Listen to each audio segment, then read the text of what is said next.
नमस्कार दोस्तों, मैं सूरज आप सभी का स्वागत करता हूं डीआर गुरुकुल में।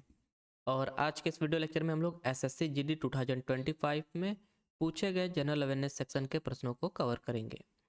और इन प्रश्नों को हम लोग सेक्शन वाइज कवर करेंगे, जैसे कि पहले हिस्ट्री, उसके बाद पॉलिटी, उसके बाद जियोग्राफी। तो मतलब ऐसे ही जो सेक्शंस हैं इसके जियोग्राफी के, तो इन्हीं सेक्शन वाइज हम लोग कवर करेंगे, ताकि अगर आप लोग मतलब अभी भाई जैसे प्रिपेयर कर रहे होंगे एसएससी सीजीएल के लिए या फिर सीएचएसएल के लिए, तो अगर आप हिस्ट्री कंप्लीट कर लिए हैं तो आप इस वीडियो लेक्चर को पूरा देख सकते हैं as a revision point of view कि मतलब किस आने वाले जो एग्ज़ाम है मतलब 2025 का, उसमें कैसे हिस्ट्री के प्रश्न पूछे जा रहे हैं या फिर पॉलिटी के प्रश्न पूछे जा रहे हैं। तो ये वीडियो आपके लिए बहुत ही हेल्पफुल होने वाली है, तो आप लोग इन वीडियो लेक्चर को पूरा ज़रूर देखिएगा। और हमारा जो पहला सेक्शन है वह है हिस्ट्री। और हिस्ट्री में हम लोग टोटल 80 प्रश्नों को कवर करेंगे, क्योंकि टोटल 80 प्रश्न आपके पूछे गए हैं 2025 के एसएससी जीडी के एग्ज़ाम में। तो चलिए स्टार्ट करते हैं बिना समय गवाए। तो यहाँ से हमारा पहला प्रश्न है, which women's organisation was founded by Sarojini Naidu in 1917। 1917 में सरोजनी नायडू द्वारा किस महिला संगठन की स्थापना की गई थी? तो इस महिला संगठन का नाम था वुमेन्स इंडिया एसोसिएशन। ऑप्शन ए आपका करेक्ट आंसर होगा, वुमेन्स इंडिया एसोसिएशन। और वुमेन्स इंडिया एसोसिएशन की स्थापना की गई थी सरोजनी नायडू द्वारा, ताकि महिलाओं के अधिकारों और सामाजिक मामलों में सुधार लाया जा सके। तो इसका करेक्ट आंसर होगा ऑप्शन ए। सेकंड प्रश्न है आपका यहाँ से, which of the following site provides evidence of early urban planning during the middle iron age in India? निम्नलिखित में से कौन सा स्थल भारत के मध्य लौह युग के दौरान प्रारंभिक शहरी नियोजन के प्रमाण प्रदान करता है? तो यह शहर था कौशाम्बी। ऑप्शन बी आपका करेक्ट आंसर होगा, कौशाम्बी। मिडिल आयरन एज के दौरान कौशाम्बी शहर की नगर योजना का प्रमाण मिलता है, जिससे यह प्राचीन भारत में नगर नियोजन का एक प्रमुख उदाहरण बनता है। ऑप्शन बी आपका करेक्ट आंसर होगा। अगला प्रश्न है थर्ड प्रश्न, who was the first president of all India Muslim league founded in 1906? तो 1906 में स्थापित ऑल इंडिया मुस्लिम लीग के पहले अध्यक्ष कौन थे? तो ऑल इंडिया मुस्लिम लीग के पहले अध्यक्ष थे आगा खान तृतीय। ऑप्शन बी आपका करेक्ट आंसर होगा, आगा खान थर्ड। अगला प्रश्न है यहाँ से फोर्थ प्रश्न, which king of Maukharis claim to have defeated the later Guptas? मोखारियों के किस राजा ने दावा किया कि उन्होंने उत्तर गुप्तों को पराजित किया था? तो ये थे सरवर्णम। ऑप्शन डी आपका करेक्ट आंसर होगा, सरवर्णम। मोखारिज राजा सरवर्णम ने स्वयं को गुप्तों का विजेता घोषित किया था और अपने अभिलेखों में इसे दर्शाया था। तो ऑप्शन फोर्थ आपका करेक्ट आंसर है, ऑप्शन डी सरवर्णम। पांचवा प्रश्न है आपका यहाँ से, which Iranian origin group was known in Indian sources as Saka Pahlava? तो भारतीय स्रोतों में किस ईरानी मूल के समूह को साका पल्लव के रूप में जाना जाता था? तो ये थे पार्थियंस। ऑप्शन बी आपका करेक्ट आंसर होगा, पार्थियंस। पार्थियंस ईरानी मूल के थे और उन्हें भारतीय स्रोतों में शक पल्लव के रूप में जाना जाता है, जो बाद में भारत में बस गए थे। तो ऑप्शन बी आपका करेक्ट आंसर होगा, पार्थियंस। छठा प्रश्न है आपका यहाँ से, in which part of India did the earliest iron object appear in the overlap between the neolithic and megalithic phases?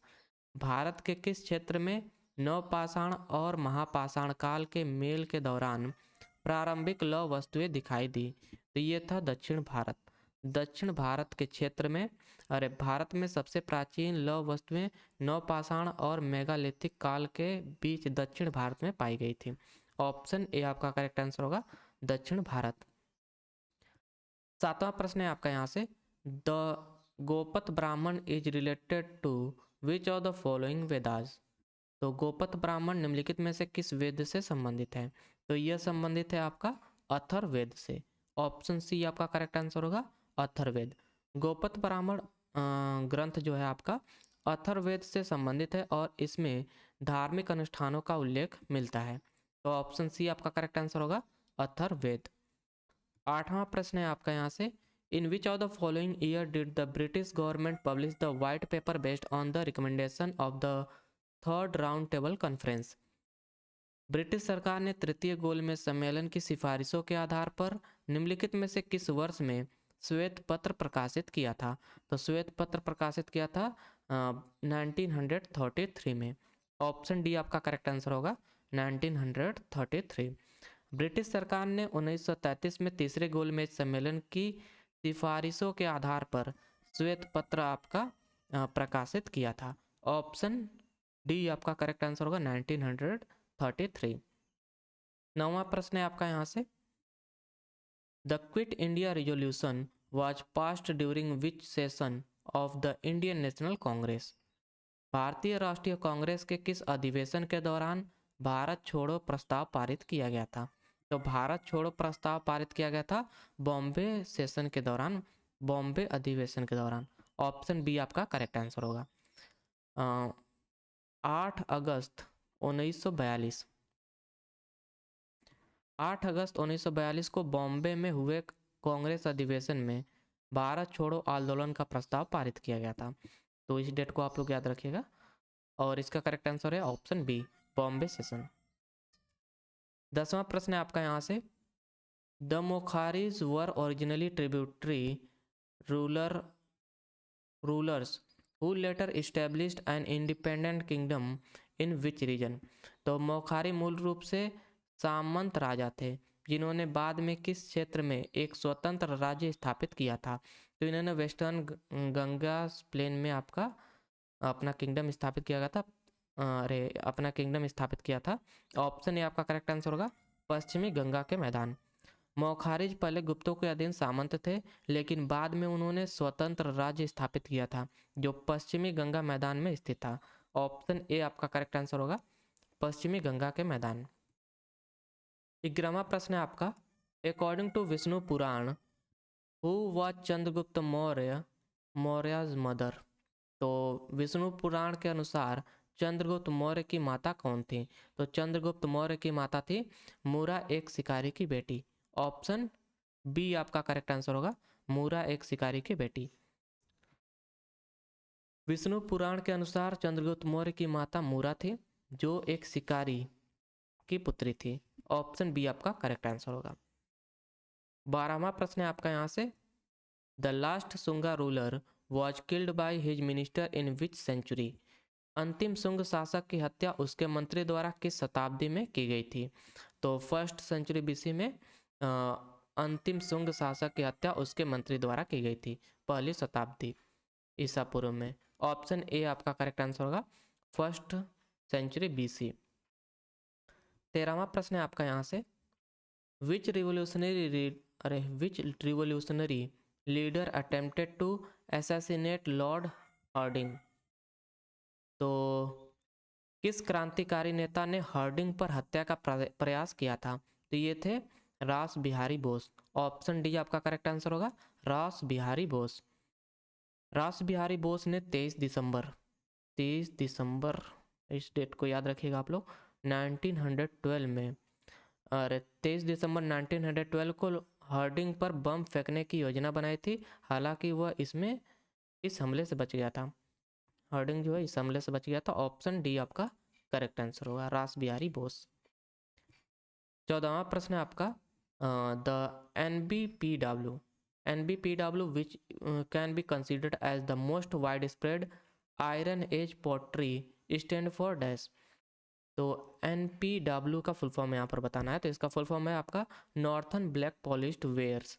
Option c आपका करेक्ट आंसर होगा नॉर्थन ब्लैक पॉलिश्ड वेयर। अगला प्रश्न है आपका यहाँ से, अरे अगलावा नहीं भाई, 15वां प्रश्न है आपका यहाँ से, विच characteristics pottery became a hallmark of early iron age settlement in the northern India? तो उत्तर भारत में प्रारंभिक लौह युग की बस्तियों की पहचान कौन से विशिष्ट मिट्टी के बर्तन से हुई? तो यह था पेंटेड ग्रेवेयर्स। ऑप्शन ए आपका करेक्ट आंसर होगा पेंटेड ग्रेवेयर्स।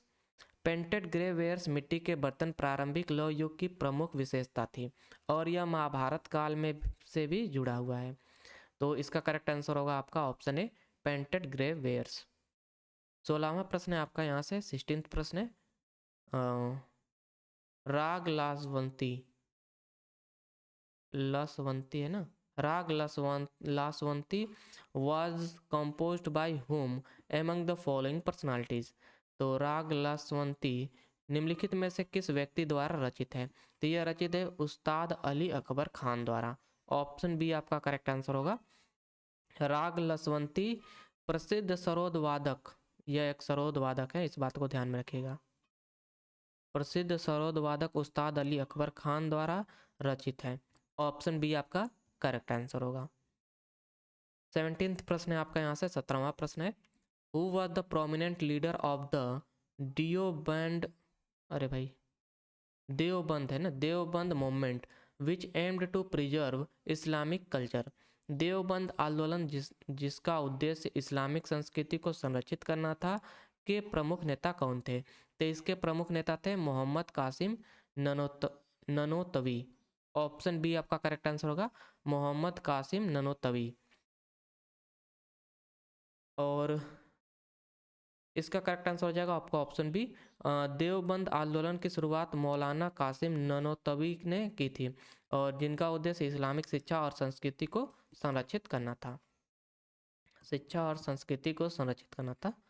अगला प्रश्न यहाँ से आपका 18वां प्रश्न 18th प्रश्न है which of the following Vedas mentioned dance and dance use नृत्य, अरे भाई नृत्य एंड नृत्यु। तो निम्नलिखित में से किस वेद में नृत्य एंड नृत्यकी का उल्लेख है? तो नृत्य और नृत्यु का उल्लेख है आपका ऋग्वेद में। ऑप्शन डी आपका करेक्ट आंसर होगा, ऋग्वेद। अगला प्रश्न है यहाँ से 19वां प्रश्न है आपका in which of the following year was the treaty of Bassein signed between the British East India Company and Bajirao द्वितीय द मराठा पेशवा। निम्नलिखित में से किस वर्ष में ब्रिटिश ईस्ट इंडिया कंपनी और मराठा पेशवा बाजीराव द्वितीय के बीच बसई की संधि हुई थी? तो बसई की संधि हुई थी 1802 में। ऑप्शन बी आपका करेक्ट आंसर होगा। 1802 में बाजीराव द्वितीय और ब्रिटिश ईस्ट इंडिया कंपनी के बीच आपका बसेन की संधि हुई थी, ट्रीटी ऑफ बसेन। 20वां प्रश्न है आपका यहाँ से in which of the following Buddhist text are the rules mentioned from Buddhist monk and nuns. तो निम्नलिखित में से किस बौद्ध ग्रंथ में बौद्ध भिक्षुओं और भिक्षुणियों के लिए नियमों का उल्लेख किया गया है? तो यह है विनय पिटक। ऑप्शन सी आपका करेक्ट आंसर होगा। यह एक बौद्ध ग्रंथ है विनय पिटक जिसमें बौद्ध भिक्षुओं और भिक्षुणियों के लिए नियमों और अनुशासन का उल्लेख किया गया है। 21वां प्रश्न है आपका यहाँ से how many times has the Ganga river been mentioned in Rigveda. तो ऋग्वेद में गंगा नदी का कितनी बार उल्लेख किया गया है? तो इसका करेक्ट आंसर होगा ऑप्शन डी, एक बार उल्लेख किया गया है गंगा नदी का ऋग्वेद में। 22वां प्रश्न है आपका यहाँ से which Mauryan archaeological site is associated with the remains of a wooden palisade. तो कौन सा मौर्यकालीन पुरातात्विक स्थल लकड़ी के किलेबंदी अवशेषों से जुड़ा हुआ है? तो यह है बुलंदी बाग। ऑप्शन डी आपका करेक्ट आंसर होगा, बुलंदी बाग। बुलंदी बाग एक मौर्यकालीन पुरातात्विक स्थल है जहां लकड़ी के परकोटे के अवशेष मिले हैं, लकड़ी के परकोटे के अवशेष मिले हैं। ऑप्शन डी आपका करेक्ट आंसर होगा, बुलंदी बाग। 23वां प्रश्न है आपका यहाँ से which group of people settled in north western India around Taxila in first century BC. पहली शताब्दी ईसा पूर्व में तक्षशिला के आसपास उत्तर पश्चिमी भारत में कौन सा समूह बस गया था? तो यह समूह था कुषाण का। ऑप्शन ए आपका करेक्ट आंसर होगा, कुषाण। फर्स्ट शताब्दी बीसी, पहली शताब्दी बीसी पूर्व में कुषाणों ने उत्तर पश्चिमी भारत में उत्तर पश्चिमी भारत तक्षशिला के आसपास अपने साम्राज्य की स्थापना की थी। ऑप्शन ए आपका करेक्ट आंसर होगा। 24वां प्रश्न है आपका यहाँ से the 3 age system for the classification of pre historic period was introduced by whom. तो प्रागैतिहासिक काल के वर्गीकरण के लिए 3 युग प्रणाली किसके द्वारा शुरू की गई थी? तो 3 एज सिस्टम आपका शुरू किया गया था क्रिश्चियन जुर्गेसन थॉमसन द्वारा। ऑप्शन सी आपका करेक्ट आंसर होगा, क्रिश्चियन जुर्गेसन थॉमसन। अगला प्रश्न है यहाँ से आपका 25वां प्रश्न। The period when we find environmental changes beginning about 12,000 year ago till 10,000 year ago is called dash. तो वह काल जिसमें लगभग 12,000 साल पहले से 10,000 साल पहले तक पर्यावरणीय परिवर्तन देखे गए हैं, क्या कहलाता है? तो यह कहलाता है मेजोलिथिक पीरियड। ऑप्शन ए आपका करेक्ट आंसर होगा, मेजोलिथिक काल। अगला प्रश्न यहाँ से आपका 26वां प्रश्न है। Which organisation was formed by doctor B R Ambedkar to promote the rights of Dalit. तो डॉक्टर बी आर अम्बेडकर द्वारा दलितों के अधिकारों को बढ़ावा देने के लिए कौन सा संगठन स्थापित किया गया था? तो यह संगठन था बहिष्कृत हितकारिणी सभा।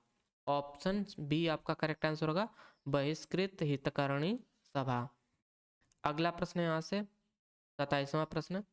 How many inscriptions were make up the edicts of Ashoka. तो अशोका के अशोका के शिलालेखों की कुल संख्या कितनी है?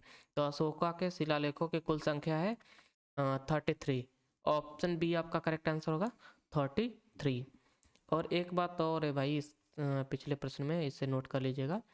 तो डॉक्टर बी आर अम्बेडकर ने बहिष्कृत हितकारिणी सभा की स्थापना की थी 1924 में। चलिए अगला प्रश्न है हमारा 28वां प्रश्न यहाँ से। Which of the following organization was started by Pandita Ramabai Saraswati इन 1882। तो 1882 में पंडित रमाबाई सरस्वती द्वारा निम्नलिखित में से कौन सा संगठन शुरू किया गया था? तो इस संगठन का नाम था आर्य महिला समाज। अरे आर्य महिला समाज। ऑप्शन सी आपका करेक्ट आंसर होगा। पंडित रमाबाई सरस्वती ने 1882 में आर्य महिला समाज की स्थापना की थी, जिसका उद्देश्य महिलाओं की शिक्षा और उत्थान का जिसका उद्देश्य था कि महिलाओं को शिक्षा और उनका उत्थान किया जाए। तो ऑप्शन सी आपका करेक्ट आंसर होगा। अगला प्रश्न है 29वां प्रश्न। Generally what portion of the crop was collected as tax by the state during the Mahajanapada period. Mahajanapada काल के दौरान राज्य द्वारा फसल का कितना भाग कर के रूप में लिया जाता था? तो फसल का 1/6 भाग कर के रूप में लिया जाता था महाजनपद काल में। तो इसका करेक्ट आंसर हो जाएगा ऑप्शन डी। अगला प्रश्न है आपका 30वां प्रश्न। Which dynasty succeeded the Mauryan empire. तो मौर्य साम्राज्य के बाद किस वंश ने शासन किया? तो यह था शुंग वंश। ऑप्शन सी आपका करेक्ट आंसर होगा, शुंग वंश। मौर्य साम्राज्य के अंतिम सम्राट बृहद्रथ की हत्या उनके सेनापति पुष्यमित्र शुंग ने की थी, और पुष्यमित्र शुंग ने ही शुंग वंश की स्थापना की थी। इस बात को ध्यान में रखिएगा। और कभी कभी आपसे पूछता है ना कि मौर्य वंश का अंतिम शासक कौन था? तो ये था बृहद्रथ। इस बात को ध्यान में रखिएगा। चलिए अगले प्रश्न पर चलते हैं। 31वां प्रश्न है हमारा। The Indian association founded in 1876 was established by dash. तो भारतीय संघ इंडियन एसोसिएशन जिसकी स्थापना 1876 में हुई थी, किसके द्वारा स्थापित किया गया था? तो यह स्थापित किया गया था सुरेंद्र नाथ बनर्जी एंड आनंद मोहन बोस द्वारा। ऑप्शन ए आपका करेक्ट आंसर होगा, सुरेंद्र नाथ बनर्जी और आनंद मोहन आनंद मोहन बोस। अगला प्रश्न है यहाँ से 32वां प्रश्न। Ostrich were found in India during which period. तो भारत में शुतुरमुर्ग किस काल में पाए जाते थे? तो भारत में शुतुरमुर्ग जो है पैलियोलिथिक पीरियड में पाए जाते थे, पूरा पाषाण काल में पाए जाते थे। ऑप्शन ए आपका करेक्ट आंसर होगा, पैलियोलिथिक पीरियड। 33वां प्रश्न है आपका यहाँ से। Which act introduced in 1861 established a legal framework for the governance of the British rule or British India for the governance of the British India। 1861 में पेश किया गया कौन सा अधिनियम ब्रिटिश भारत के शासन के लिए एक कानूनी ढांचा स्थापित करता है। तो ये था Indian council act of 1861। Option B आपका करेक्ट आंसर होगा। यह अधिनियम ब्रिटिश भारत के शासन प्रणाली के लिए कानूनी ढांचा प्रदान करता था और इसमें भारतीयों को परिषद में नामित करने की अनुमति दी गई थी। इस बात को ध्यान में रखिएगा। अगला प्रश्न है आपका 34वां प्रश्न यहाँ से, who led the Aligarh movement to modernize education for Muslim in India. तो भारत में मुसलमानों की शिक्षा को आधुनिक बनाने के लिए अलीगढ़ आंदोलन का नेतृत्व किसने किया था। तो अलीगढ़ आंदोलन का नेतृत्व किया था सैयद अहमद खान ने। ऑप्शन ए आपका करेक्ट आंसर होगा, सर सैयद अहमद खान। ऑप्शन ए आपका करेक्ट आंसर है। अगला प्रश्न है 35वां प्रश्न, इन विच ईयर डिड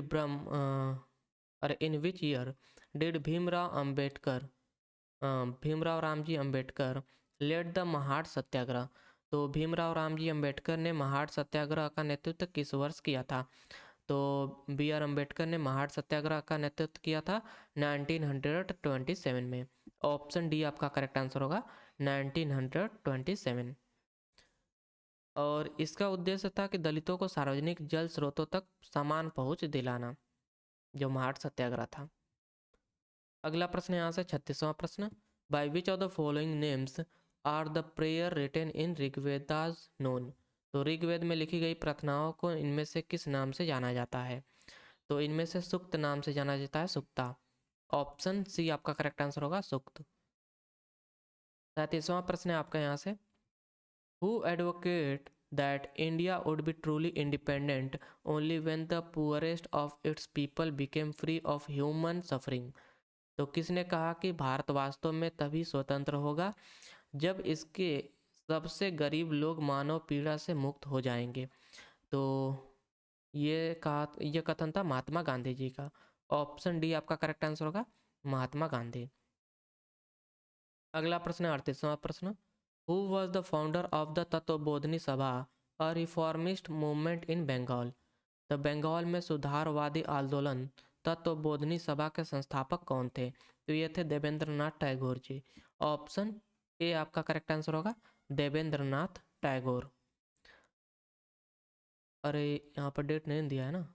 हाँ, तो 1839 में बंगाल के समाज सुधार आंदोलन तत्वबोधिनी सभा की स्थापना देवेंद्र नाथ ठाकुर ने की थी, जो ब्रह्म समाज से जुड़ा हुआ था। तो यह आपका जुड़ा हुआ था ब्रह्म समाज से। अगला प्रश्न यहाँ से 39वां प्रश्न, who was the British prime minister when India gained independence in 1947। तो जब भारत को 1947 में स्वतंत्रता मिली तब ब्रिटेन के प्रधानमंत्री कौन थे। तो उस वक्त प्रधानमंत्री थे ब्रिटेन के क्लेमेंट एटली। क्लेमेंट एटली आपका करेक्ट आंसर होगा, ऑप्शन सी। अगला प्रश्न है आपका 40वां प्रश्न, विच टाइटल वाज गिवन टू बेगम अख्तर। बेगम अख्तर को कौन सी उपाधि दी गई थी। तो बेगम अख्तर को क्वीन ऑफ गजल की उपाधि दी गई थी। ऑप्शन ए आपका करेक्ट आंसर होगा। बेगम अख्तर को उनके शानदार गायन के कारण गजल की मलिका, क्वीन ऑफ गजल की उपाधि दी गई थी। इस बात को ध्यान में रखिएगा। 41वां प्रश्न है आपका यहाँ से, the Azad Hind Fauj Indian national army was reorganized by Subhash Chandra Bose in which century. अरे नहीं, सेंचुरी नहीं, इन विच कंट्री है आपका। आज़ाद हिंद फौज जो इंडियन नेशनल आर्मी है को सुभाष चंद्र बोस द्वारा किस देश में पुनर्गठित किया गया था। तो इसे पुनर्गठित किया गया था सिंगापुर देश में। ऑप्शन बी आपका करेक्ट आंसर होगा, सिंगापुर में। और यह आपका कब गठित किया गया था, 1943 में। इस डेट को भी याद रखिएगा। अगला प्रश्न है हमारा 42 प्रश्न, who among the following was the successor of the king Bimbisara to the throne of Magadh. तो निम्नलिखित में से कौन मगध के राजा बिम्बिसार का उत्तराधिकारी था। तो बिम्बिसार का उत्तराधिकारी था अजात शत्रु। ऑप्शन डी आपका करेक्ट आंसर होगा, अजात शत्रु। और इसमें भाई एक खास बात है ना कि इसने अपने पिता की हत्या करके मतलब सिंहासन पर बैठा था अजात शत्रु। इस पॉइंट को याद रखिएगा। अरे मगध के राजा बिम्बिसार के उत्तराधिकारी उनके पुत्र अजात शत्रु थे और जिन्होंने अपने पिता की हत्या कर सिंहासन प्राप्त किया था। 43वां प्रश्न है आपका यहाँ से, who among the following founded the Abhinav Bharat Mandir young India society. तो निम्नलिखित में से किसने Abhinav Bharat Mandal young India society की स्थापना की थी। तो इसकी स्थापना किए थे विनायक दामोदर सावरकर एंड गणेश दामोदर सावरकर ने। ऑप्शन ए आपका करेक्ट आंसर होगा, विनायक दामोदर सावरकर और गणेश दामोदर सावरकर। और इन्होंने इसकी स्थापना की थी 1904 में। इस बात को ध्यान रखिएगा बस। अगला प्रश्न है आपका 44वां प्रश्न, which of the following period does the iron age in India encompass. तो भारत में लौह युग आयरन एज जो है आपका किस अवधि को शामिल करता है। तो यह शामिल करता है 1500 BCE से लेकर 200 BCE तक। ऑप्शन ए आपका करेक्ट आंसर होगा, 1500 BCE से लेकर 200 BCE तक।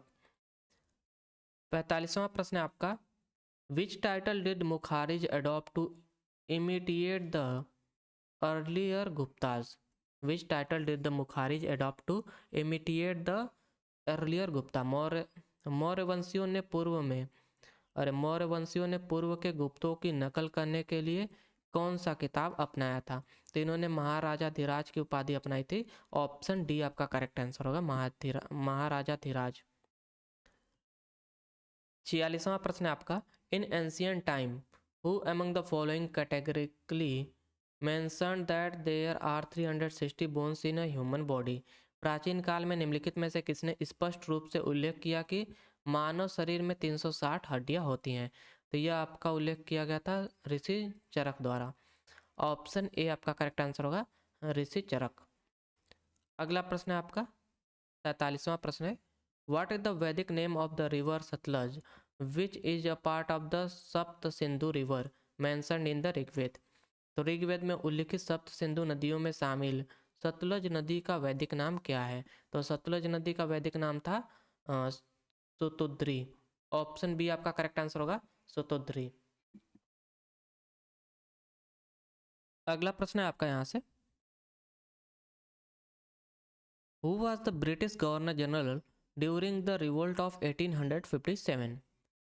तो 1857 के विद्रोह के दौरान ब्रिटिश गवर्नर जनरल कौन थे। तो ये थे कैनिन। ऑप्शन सी आपका करेक्ट आंसर होगा, कैनिन 1857 के विद्रोह के दौरान ब्रिटिश गवर्नर जनरल थे। अगला प्रश्न है आपका यहाँ से 49वां प्रश्न है, which language and script were primarily used in Ashoka addicts. तो अशोक के शिलालेखों में मुख्य रूप से किस भाषा और लिपि का उपयोग किया जाता था। तो यह भाषा और लिपि थी प्राकृतिक भाषा और ब्राह्मी लिपि का उपयोग किया जाता था। ऑप्शन बी आपका करेक्ट आंसर होगा। 50वां प्रश्न है आपका, in which year was the Bengal partition of 1905 reversed. 1905 में बंगाल विभाजन को किस वर्ष रद्द किया गया था। तो बंगाल विभाजन को रद्द किया गया था 1911 में। ऑप्शन सी आपका करेक्ट आंसर होगा, 1911 1911। बंगाल विभाजन को भारतीय राष्ट्रीय आंदोलन के भारी विरोध के कारण 1911 में ब्रिटिश सरकार द्वारा रद्द किया गया था। इस बात को ध्यान में रखिएगा। 91 प्रश्न है हमारा यहाँ से, who among the following was the founder of the Bahishkrit Hitakarini Sabha society for the welfare of the ostracized. तो बहिष्कृत हितकरणी सभा जो है आपका की स्थापना किसके द्वारा की गई थी। तो इसकी स्थापना किया गया था भीमराव अंबेडकर द्वारा, डॉक्टर भीमराव अंबेडकर द्वारा। ऑप्शन सी आपका करेक्ट आंसर होगा। अगला प्रश्न है यहाँ से, द अगस्त ऑफर, जो अगस्त प्रस्ताव था, August offer of 1940 was made by which British government official. 1940 का अगस्त प्रस्ताव जो है किस ब्रिटिश सरकारी अधिकारी द्वारा प्रस्तुत किया गया था। तो यह पेश किया गया था लिनिथगो द्वारा। ऑप्शन सी आपका करेक्ट आंसर होगा, अगस्त प्रस्ताव आपका पेश किया गया था लिनिथगो द्वारा। अगला प्रश्न है यहाँ से 53वां प्रश्न है, during the 1930 Lord Zetland played a significant role in which of the following event related to India's constitutional reform. तो 1930 के दशक में लॉर्ड जेटलैंड ने भारत के संवैधानिक सुधारों से संबंधित निम्नलिखित में से किस घटना में महत्वपूर्ण भूमिका निभाई थी? तो इसने भूमिका निभाई थी राउंड टेबल कॉन्फ्रेंस में। ऑप्शन सी आपका करेक्ट आंसर होगा, गोलमेज सम्मेलन। 1930 के दशक में लॉर्ड जेटलैंड ने लॉर्ड जेटलैंड जो था भारत के सचिव थे और उन्होंने भारत के संवैधानिक सुधारों में संबंधित गोलमेज सम्मेलनों में महत्वपूर्ण भूमिका निभाई थी। ऑप्शन सी आपका करेक्ट आंसर होगा।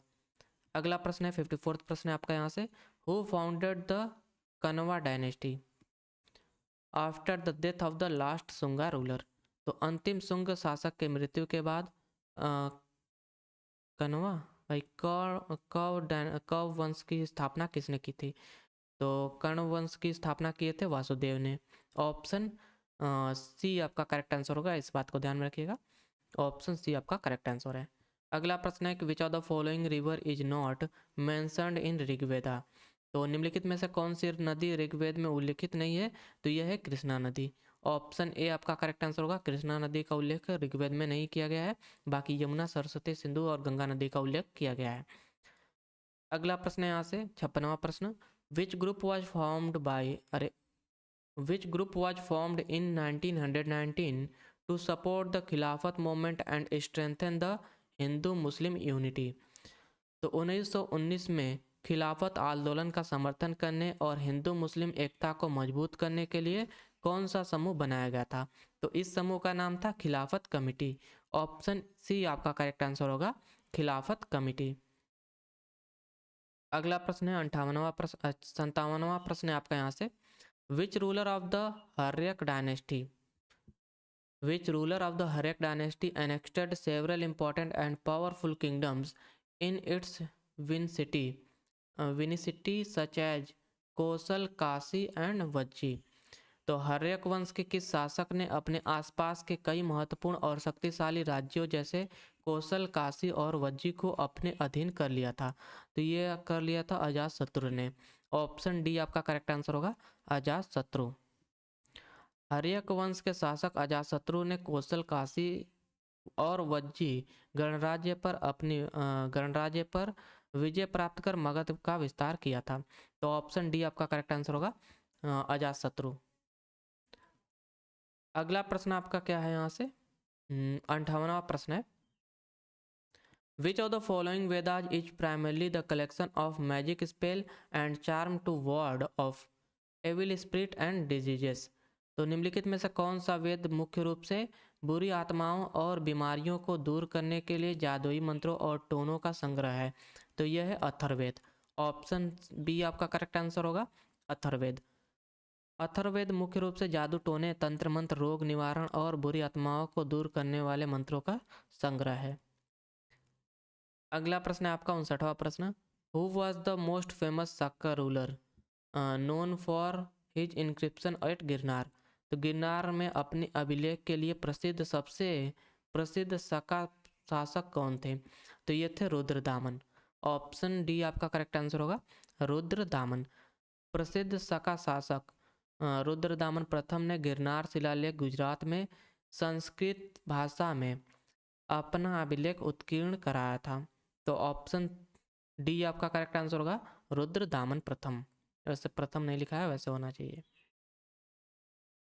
अगला प्रश्न है यहाँ से, sukta was known as hymns of which of the following Vedic book?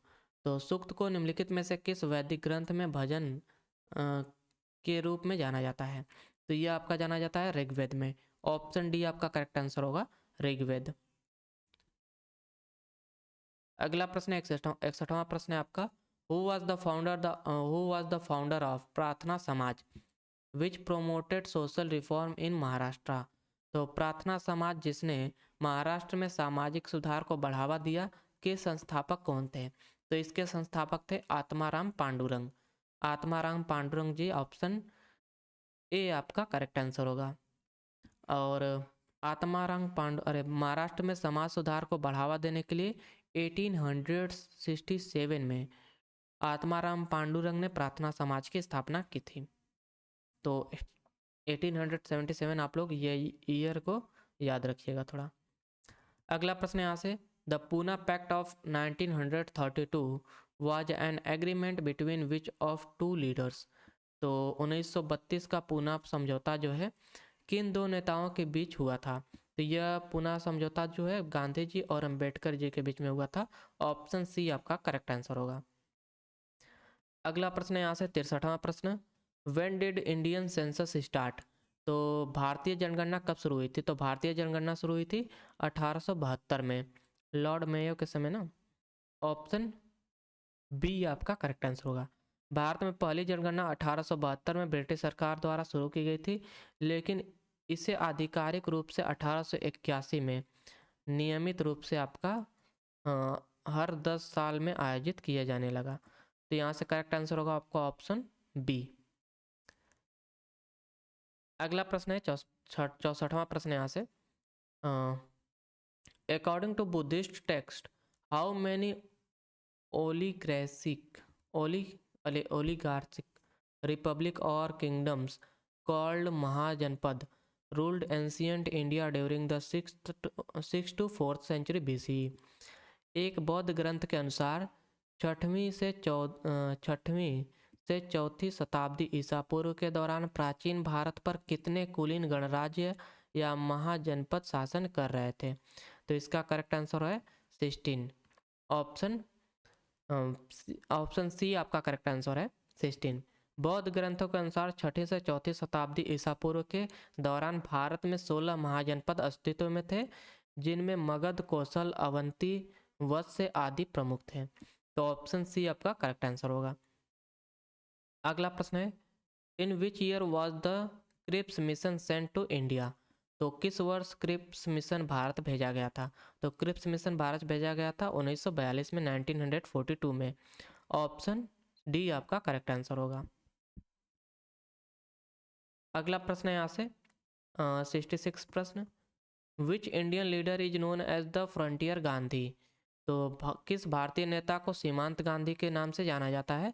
तो इसका करेक्ट आंसर होगा खान अब्दुल गफ्फार खान को सीमांत गांधी, फ्रंटियर गांधी के रूप में जाना जाता है। तो ऑप्शन ए आपका करेक्ट आंसर होगा। अगला प्रश्न है 67th, who was the last Mauryan king killed by his commander in chief leading to the establishment of Sunga dynasty? तो बृहद्रथ इसका करेक्ट आंसर होगा। अंतिम मौर्य राजा कौन थे जिन्हें उनके सेनापति ने मार डाला, जिससे सुंग वंश की स्थापना हुई थी?